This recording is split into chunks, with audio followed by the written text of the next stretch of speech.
Hello everyone, कैसे हैं आप सब। एक बार पुनः शिव कोचिंग क्लासेस पर स्वागत है। उम्मीद करता हूं आप सब अच्छे होंगे, मस्त होंगे, बेहतर होंगे, आपकी पढ़ाई बेहतर चल रही होगी। क्लास 11th केमिस्ट्री में चैप्टर 3 चल रहा बच्चों, जिसमें आज हम बात करेंगे आयनन ऊर्जा के बारे में, आयनन एंथैल्पी या आयनन विभव के बारे में। तीनों चीज वही है बच्चों, चाहे आयनन ऊर्जा पूछ दे, चाहे आयनन विभव पूछ दे, चाहे आयनन एंथैल्पी पूछ दे, तीनों चीज वही है। तो आप लोग कंफ्यूज मत होना, क्योंकि एग्जाम में कभी कभी आयनन एंथैल्पी पूछा जाता है, कभी कभी आयनन ऊर्जा के नाम से आ जाता है, और कभी कभी आयनन विभव के नाम से आ जाता है। तो ये जरूरी है ना कि भाई ये आपको पता होना चाहिए किस प्रकार से क्वेश्चन पूछा जाएगा। यहाँ से क्वेश्चन कैसे पूछा जाता है, आयनन ऊर्जा किसे कहते हैं, इसकी आवर्तिता को समझाइए।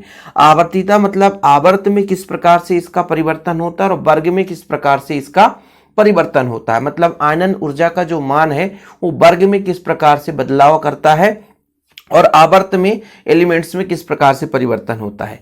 साथ में बच्चों इसकी प्रभावित करने वाले कारक हैं, जो 2-3 कारक कम से कम आपको तैयार करना है, ज़्यादा नहीं। 3 कारक आपको क्लियर रहेगा, उतने में नंबर मिल जाएंगे। जैसे आपका नाभिकीय आवेश है, परमाणु त्रिज्या है, पूर्ण या अर्धपूर्ण कक्षक है, ये सारी चीज़ें आपको आज क्लियर कर दूंगा, लेकिन आप लोगों को अंत तक देखना होगा।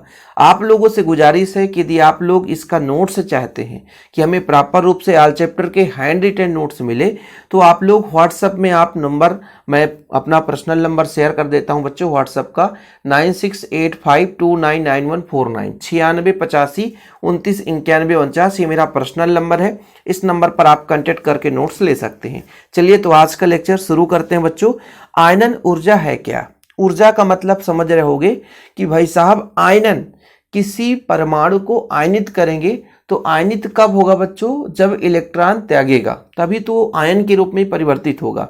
तो जब हम किसी भी परमाणु से इलेक्ट्रॉन निकालना चाहते हैं तो उसे कुछ न कुछ एनर्जी की आवश्यकता होगी, और वही एनर्जी बच्चों, वही जो ऊर्जा है वो आपका आयनन ऊर्जा कहलाता है। कि मतलब हमारा एक परमाणु है जो गैसीय विलगित अवस्था में है, उससे हम उसके बाह्यतम कोश से एक इलेक्ट्रॉन बाहर निकालना चाहते हैं, तो एक इलेक्ट्रॉन जो निकालेंगे उसके लिए आवश्यक ऊर्जा वो आपका आयनन ऊर्जा कहलाता है। सिंपल और कुछ भी नहीं है। किसी भी परमाणु के बाह्यतम कोश से या परमाणु के कोश से एक इलेक्ट्रॉन निकालने के लिए जो आवश्यक ऊर्जा है वही आयनन ऊर्जा कहलाती है। ठीक है, चीजें क्लियर है, बहुत ही सिंपल है। गैसीय अवस्था में एक विलगित परमाणु से एक इलेक्ट्रॉन बाहर निकालने के लिए जो ऊर्जा लगेगी वो आपका बच्चों आयनन ऊर्जा कहलाएगा। अब देखिए, जैसे मैं जब बात करता हूं आवर्त में, तो बच्चों आयनन ऊर्जा, मान लीजिए इलेक्ट्रॉन का आकर्षण बल प्रबल है, परमाणु का जो इलेक्ट्रॉन है वो नाभिक से प्रबल आकर्षित है, मतलब प्रबल आकर्षण बल से जुड़ा है, तो हमें उतनी ही अधिक ऊर्जा की आवश्यकता होगी। तो जब हम बाएं से दाएं चलते हैं आवर्त में बच्चों, जैसे आप लोग scandium, titanium, vanadium, chromium, manganese, iron, cobalt, निकल, कॉपर, जिंक, जब आप देखते हैं तो जैसे हम बात करते हैं कि एक हमारा एक परमाणु है, बाएं से दाएं चलते हैं तो कोषों की संख्या समान रहती है। किसी भी आवर्त में बच्चों बाएं से दाएं चलते हैं तो कोषों की संख्या में बिल्कुल समानता बनी रहती है, कोई परिवर्तन नहीं रहता है। यानी जो मान लीजिए इसमें 4 कोष है, मान लीजिए तो इसमें भी 4 कोष है, लेकिन लगातार इलेक्ट्रॉन की संख्या बढ़ती जाती है। बाह्यतम कोष में इलेक्ट्रॉन की संख्या बढ़ती है। जैसे मान लीजिए हम R-1d कक्षक की ही बात करते हैं, तो D में यदि बच्चों यहाँ पर D1 है तो फिर D2 हो जाएगा, फिर D3 हो जाएगा, फिर यहाँ पर D5, इसका भी D5, फिर यहाँ पर D6 हो जाएगा, D7 हो जाएगा, फिर D8 हो जाएगा। मतलब D में लगातार इलेक्ट्रॉन बढ़ते जाते हैं। समझ रहे ना? लगातार इलेक्ट्रॉन बढ़ने के कारण कोई भी परमाणु है बच्चों, उसके बाह्यतम कोश में, जैसे परमाणु का नाभिक वाला भाग हो गया, इसके बाह्यतम कोश में लगातार इलेक्ट्रॉन बढ़ते जाते हैं। तो जब इलेक्ट्रॉन की संख्या बढ़ती है तो आकर्षण क्या होता है? प्रबल होता जाता है।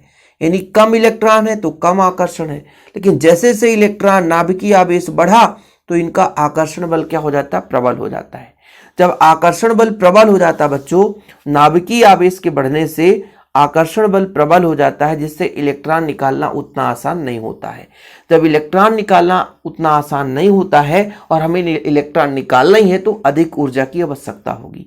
तो जब हम बाएं से दाएं चलते हैं तो लगातार कोष की संख्या में तो कोई परिवर्तन नहीं होता बच्चों, लेकिन इसमें आवेश का मान बढ़ते जाता है।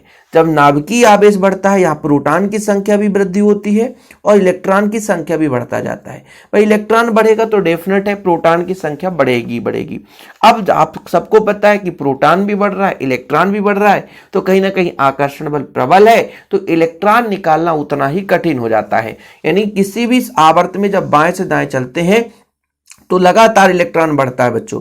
जैसे आप स्कैंडियम के बाद टाइटेनियम में जाते हैं तो 2 हो गया, फिर 3 हो गया, फिर 4 हो गया, तो लगातार इलेक्ट्रॉन की संख्या बढ़ती जाती है। कहने का मतलब कि scandium, titanium, vanadium, chromium, manganese, iron, cobalt, nickel, copper, zinc, तो जब बाएं से दाएं चलते हैं बच्चों तो आयनन ऊर्जा क्रमशः बढ़ती है। क्यों?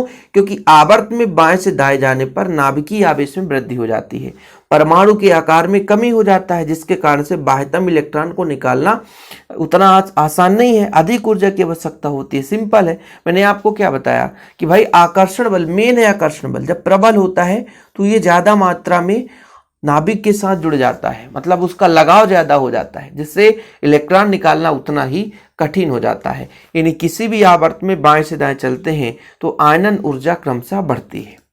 लेकिन बच्चों जब हम वर्ग की बात करते हैं तो वर्ग में जैसे मान लीजिए पहला एलिमेंट्स है उसमें 1 कक्षा है, दूसरे एलिमेंट्स में 2 कक्षा हो जाएगा, और नीचे जाएंगे तो 3 कक्षा हो जाएगा, फिर और नीचे जाएंगे बच्चों तो 4 कक्षा हो जाएगा, फिर और नीचे जाएंगे तो आपका 4 कक्षा के बाद 5 कक्षा हो जाएगा, फिर और नीचे जाएंगे तो आपका ठीक है 6 कक्षा हो जाएगा बच्चों, फिर और आगे ऐसे बढ़ते जाता है। अब यहां पर देखिए ऊपर से नीचे जाते हैं, ठीक है, तो इलेक्ट्रॉन बढ़ते हैं, प्रोटॉन भी बढ़ते हैं, लेकिन लगातार कोष की संख्या में वृद्धि होती है, आकार बड़ा हो जाता है। आप लोगों को पढ़ाया था परमाणु त्रिज्या में कि जब ऊपर से नीचे चलते हैं तो इलेक्ट्रॉन तो बढ़ते जाता है ना, लेकिन इलेक्ट्रॉन के बढ़ने के साथ साथ इसकी परमाणु त्रिज्या भी बढ़ती जाती है। ठीक है, अब आपको पता होगा कि यहाँ पे नाभिक मान लीजिए दूसरे कक्षा के साथ बंधा हुआ है, यहाँ पर नाभिक 7वें कक्षा के साथ बंधा हुआ है, तो आकर्षण किसका ज्यादा होगा? आकर्षण यहाँ पर ज्यादा होगा बच्चों, यहाँ पर कम होगा। तो यहाँ पर इलेक्ट्रॉन निकालना आसान है, यहाँ पर कठिन है। ठीक है, तो यहाँ पर कठिन है मतलब यहाँ अधिक ऊर्जा की जरूरत पड़ेगी, ठीक, और यहाँ पर कम ऊर्जा की जरूरत पड़ेगी। यानी समूह में ऊपर से नीचे चलने पर लगातार कोष की संख्या में वृद्धि होती है। लगातार कोष क्या होता है? बढ़ते जाता है। इलेक्ट्रॉन तो बढ़ते हैं, नाभिकीय आवेश बढ़ता है, लेकिन नाभिकीय आवेश के बढ़ने के साथ साथ परमाणु आकार भी बढ़ते जाता है, जिससे नीचे के एलिमेंट्स में इलेक्ट्रॉन निकालना थोड़ा आसान हो जाता है। यानी भाई जैसे जैसे आकार बढ़ेगा तो आकर्षण कम होगा, आकर्षण कम होने से इलेक्ट्रॉन आसानी से निकल सकता है। तो ऊपर वाले जो परमाणु हैं इनसे इलेक्ट्रॉन निकालना कठिन, और जैसे जैसे नीचे जाएंगे वैसे वैसे थोड़ा सा सरल होते जाता है, यानी कम ऊर्जा लगेगी। भाई जहां इलेक्ट्रॉन निकालना आसान है मतलब कम ऊर्जा लगेगी, इलेक्ट्रॉन निकालना आसान जहां है तो वहां कम ऊर्जा लगेगी, मतलब यहाँ इलेक्ट्रॉन निकालना आसान है तो कम ऊर्जा लगेगी, और यहाँ इलेक्ट्रॉन निकालना थोड़ा सा आसान नहीं है तो वहां अधिक ऊर्जा लगेगी। तो ऊपर से नीचे जाने पर आयनन ऊर्जा के मान में कमी आती है। किसी भी वर्ग के बारे में बात करें, किसी भी समूह के बारे में बात करें बच्चों, तो जब भी हम समूह में ऊपर से नीचे की ओर जाते हैं तो क्रमशः आयनन विभव कम होता है। क्यों? क्योंकि परिरक्षण प्रभाव तथा परमाणु त्रिज्या क्रमशः बढ़ती है, जिससे बाह्यतम इलेक्ट्रॉन नाभिक का आकर्षण कम होते जाता है। मैं बोला ना, ऊपर से नीचे चलेंगे तो कोष की संख्या वृद्धि होती है। कोषों की संख्या की वृद्धि के कारण नाभिक का जो लगाव है उतना नहीं रह जाता, तो आसानी से इलेक्ट्रॉन निकाल सकते हैं। इसलिए ऊपर से नीचे चलने पर आयनन ऊर्जा के मान में कमी आती है। प्रभावित करने वाले कारक में पहला कारक है नाभिकीय आवेश।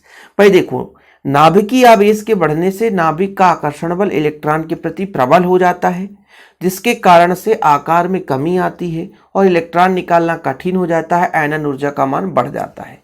देखो, नाभिक पर आवेश बढ़ने से बच्चों यहां पर देखिए, नाभिक पर आवेश बढ़ने से आयनन विभव के मान में वृद्धि होती है। ये आपने आवर्त में देख लिया था। आवर्त सारणी में किसी आवर्त में बाएं से दाएं की ओर चलते हैं तो नाभिकीय आवेश बढ़ता जाता है, इलेक्ट्रॉन एक ही उपकक्ष में भरते जाते हैं, अर्थात नाभिक की दूरी समान रहती है। ऐसी दशा में इलेक्ट्रॉन में नाभिक का आकर्षण बल बढ़ जाता है तथा इन्हें निकालने के लिए अधिक ऊर्जा की आवश्यकता होती है। ये मैंने फैक्ट आपको बताया था कि लगातार बाएं से दाएं चलेंगे तो कोष की संख्या में कोई परिवर्तन नहीं होगी, लेकिन उसी कोष में लगातार इलेक्ट्रॉन बढ़ते जाते हैं। उसी कोष में लगातार इलेक्ट्रॉन बढ़ने के कारण बच्चों क्या हो जाता है, नाभिक का आकर्षण बल प्रबल हो जाता है, आकार संकुचित हो जाता है, आकार में कमी होती है, इलेक्ट्रॉन निकालना कठिन हो जाता है, इसलिए ऊर्जा की ज्यादा आवश्यकता होती है। परमाणु त्रिज्या में आपने क्या देखा, जैसे जैसे परमाणु त्रिज्या बढ़ता है नाभिक का आकर्षण कम होते जाता है, और नाभिक के आकर्षण कम होने से इलेक्ट्रॉन निकालना आसान हो जाता है, ऊर्जा का मान कम होते जाता है। भाई इलेक्ट्रॉन निकालने के लिए आवश्यक ऊर्जा ही आपकी आयनन ऊर्जा कहलाती है। जैसे जैसे परमाणु का आकार बढ़ता जाएगा परमाणु त्रिज्या भी क्या होगी, बढ़ेगी, नाभिक का बाह्यतम इलेक्ट्रॉन दूरी बढ़ेगा, आकर्षण में कमी होगी, ऐसी दशा में आयनन विभव का मान कम हो जाएगा। बच्चों सिंपल है, समूह में ऊपर से जाने वाला एग्जाम्पल आपने समझ ही लिया, इसमें कुछ है नहीं। आगे बात करते हैं बच्चों पूर्ण या अर्धपूर्ण कक्षक। किसी भी यदि मान लीजिए पूर्ण या अर्धपूर्ण कक्षक के बारे में जब बात करोगे तो जैसे आपका डी है बच्चों, डी में 5 इलेक्ट्रॉन पूरे भरे हुए सिंगल सिंगल, ठीक है, एक एक भरे हुए, तो ये आपका अर्धपूर्ण है। इसी डी में मान लीजिए 2-2 इलेक्ट्रॉन भरे होते, इसी डी कक्षक में 2-2 इलेक्ट्रॉन भरे होते, तो ये आपके 2-2 इलेक्ट्रॉन हो गए, तो ये आपका पूर्ण कक्षक होता है। और जब भी ये कक्षक या तो अर्धपूर्ण हो या पूर्ण कक्षक हो तो ये अधिक स्थायी होते हैं, और जो अधिक स्थायी होता है उसमें आयनन ऊर्जा का मान अधिक होता है। समझ लेना, क्योंकि अधिक स्थायी है और इस स्थायित्व को तोड़ने के लिए अधिक ऊर्जा की आवश्यकता होगी। तो जब भी अर्धपूर्ण या पूर्ण कक्षक की बात की जाएगी तो वहां से इलेक्ट्रॉन निकालना थोड़ा सा क्या होता है बच्चों, कठिन होता है, याद रखिएगा। हुंड के नियमानुसार पूर्ण भरा हो या अर्धपूर्ण उपकक्ष अपेक्षाकृत अधिक स्थायी होते हैं। कहने का तात्पर्य यह हुआ कि यदि कोई कक्षक या तो अर्धपूर्ण है या तो पूर्ण भरा हो तो स्थायी होता है। अतः इस स्थिति में इलेक्ट्रॉन निकालने के लिए अधिक ऊर्जा की आवश्यकता होती है। यही कारण है कि द्वितीय आवर्त में बेरिलियम तथा नाइट्रोजन के आयनन विभव क्रमशः बोरान तथा ऑक्सीजन से अधिक होता है। भाई इसमें इसलिए फैक्ट बताया जा रहा है कि यहां पर क्या बोला गया, देखो बेरिलियम तथा नाइट्रोजन के आयनन विभव ऑक्सीजन से अधिक होता है क्योंकि उनमें पूर्ण रूप से भरे रहते हैं। तो जिनके भी कक्षक आपके पूर्ण रूप से भरे होंगे बच्चों, यहाँ पर आपका बेरिलियम है, ये आपका नाइट्रोजन है ना, ठीक है। तो दोनों का आयनन ऊर्जा अधिक क्यों होगा, क्योंकि इनमें कक्षक पूर्ण रूप से भरे रहते हैं। चाहे हम पी ब्लॉक की बात करें चाहे डी ब्लॉक की बात करें, या तो अर्धपूर्ण या तो पूर्ण भरा हुआ है। जैसे यहाँ पर आप देखिए SS दोनों पूरे भरे हुए हैं, पी में 3 अर्धपूर्ण है, तो ऐसे स्थिति में अधिक ऊर्जा की आवश्यकता होती है। बाह्यतम इलेक्ट्रॉन पर अंदर के इलेक्ट्रॉनों का परिरक्षण प्रभाव। देखो बच्चों, किसी भी परमाणु के बाह्यतम उपकक्ष में इलेक्ट्रॉनों पर नाभिक का आकर्षण बल अंदर के इलेक्ट्रॉनों पर थोड़ा सा अंदर के इलेक्ट्रॉनों की अपेक्षा कम होता है। जैसे जैसे अंदर के कक्ष एवं उपकक्षों में इलेक्ट्रॉन की संख्या बढ़ती है वैसे वैसे इन संख्या के कारण बाह्यतम उपकक्ष के इलेक्ट्रॉनों पर नाभिक का प्रभाव कम हो जाता है। अर्थात ये अंदर के इलेक्ट्रॉन इस प्रकार से परिरक्षण प्रभाव डालते हैं। ऐसा होने पर परमाणु का आयनन विभव कम हो जाता है। बहुत ही सिंपल है। कहने का तात्पर्य ये हुआ कि मान लीजिए एक परमाणु है, ठीक है बच्चों, ये परमाणु है, परमाणु का नाभिक है, ये पहला कोष है, दूसरा कोष है, तीसरा कोष है और एक और कोष है, चौथा कोष है। अब बोला ये गया कि लगातार मान लीजिए इसमें 2 इलेक्ट्रॉन है बाह्यतम में, और इसमें पहले आपके 2 थे, फिर 4 हो गए, फिर 6 हो गए, फिर 8 हो गए, ठीक है। अब इतने हो गए तो नाभिक का जो आकर्षण है इन इलेक्ट्रॉनों से ज्यादा हो गया और ये एकदम इसी के साथ व्यस्त हो गए, तो नाभिक का इन इलेक्ट्रॉनों के प्रति आकर्षण कम हो गया। फलस्वरूप यहां से इलेक्ट्रॉन निकालना आसान हो गया। यही परिरक्षण प्रभाव है कि मतलब बाहर वाले की अपेक्षा अंदर वाले कोष में इलेक्ट्रॉनों का नाभिक के साथ इतना ज्यादा आकर्षण बल लग जाना जिससे कि बाह्यतम इलेक्ट्रॉनों का प्रभाव अस्तित्व में ना रहे, जिससे इलेक्ट्रॉन आसानी से निकाल सकें। ये आपका परिरक्षण प्रभाव कहलाता है। जब मतलब लगातार सबसे बाह्यतम कोष के अंदर वाले कोष में इलेक्ट्रॉन बढ़ते जाता है, तो जहां इलेक्ट्रॉन बढ़ेंगे तो नाभिक का आकर्षण वही प्रबल होता जाएगा। अब यहां पर नाभिक का आकर्षण बल प्रबल हो गया कि नहीं, तो बाहर वाले इलेक्ट्रॉन से कोई मतलब ही नहीं रखता। मान लीजिए कोई व्यक्ति है, उसके चारों ओर मान लीजिए बहुत सारे व्यक्ति खड़े हो गए घेरे में, तो बाहर वाला से कोई संबंध ही नहीं हो पाएगा। तो ये होता है परिरक्षण प्रभाव बच्चों। बाकी 2-3 आप तैयार कर लेना प्रभावित करने वाले कारक, इतने में ही आपको नंबर मिल जाएंगे।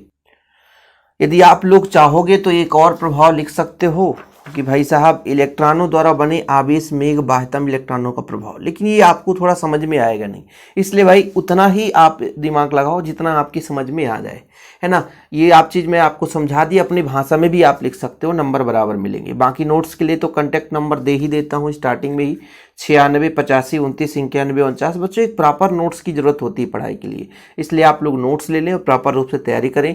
फिलहाल अभी के लिए इतना ही। जय हिंद, वंदे मातरम।